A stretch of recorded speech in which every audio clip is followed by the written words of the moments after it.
Today we are going to discuss formalism, starting with the definition of formalism. What is formalism?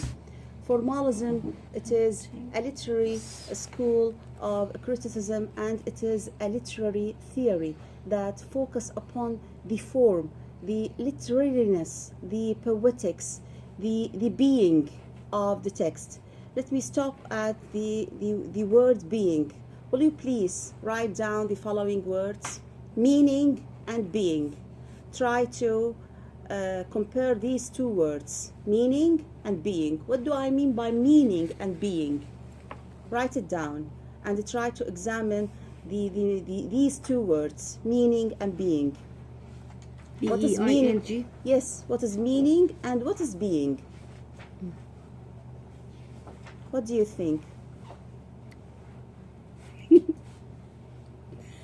Okay, well, meaning. Meaning is related to being. Being is something exists, I believe, and created. the meaning is related to that thing that exists. The significance. Meaning is the significance of that that being. Okay, so being is something created by somebody or by Allah. Being is something created by somebody. Somebody or by Allah subhanahu wa ta'ala. And- Okay, and and the meaning meaning- is the significance of that being. طيب, how can you apply this on the literary text? Where is the meaning and where is the being of the The literary? meaning is What is the the meaning? ideas. According to the idea. the meaning is what? The idea. The idea. Yeah. What about the being? The form. The form. Excellent. Yeah. Thank you very Yes. much.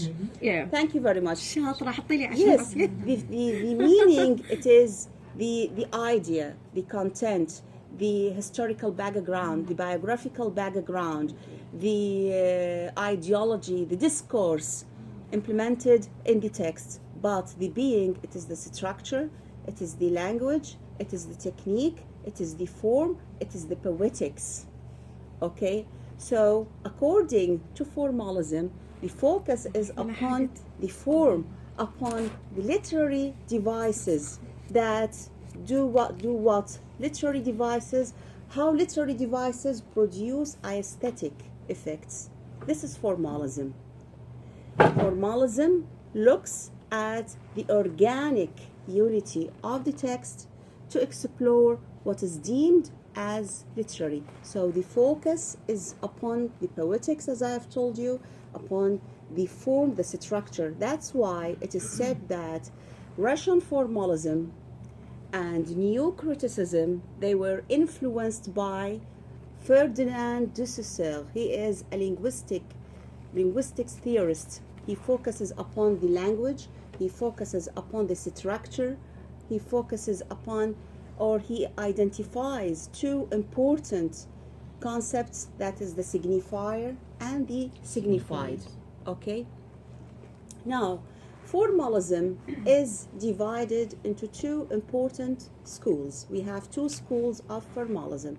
We have Russian formalism, and from the name, Russian formalism belongs to Russia, and it emerged, I believe, at the very beginning of the 20th century. And we have a new criticism. It flourished in the U.S. at the hands of course, of American critics. Now let us start with the Russian formalists. First of all, we are going to be introduced to Victor Shklovsky. Victor Shklovsky. Victor Spell. I am going to give you the printed lecture. Yeah. Okay. Victor Shklovsky, he presented the term of defamiliarization.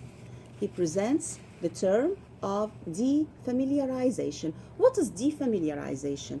That is to place familiar content or familiar, what we have said about the meaning and the being, to place familiar meaning into unfamiliar being. How we place familiar meaning in unfamiliar being. Let us apply this on a literary text. Yes. For example, We have Sons and Lovers. No, not Sons and Lovers. We have you read Beloved? No. Okay. No. You have read Hamlet? Yeah. Yeah, Of course, Hamlet, you have yeah. read Hamlet. What do you have in Hamlet? We have Ghost. Yes. Ghosts. The ghost is what? Is it a human being? No, No. supernatural Is it the return of the oppressed? Yes. What do we have with the ghost? We have the enigma, something strange, something unnormal. Yeah.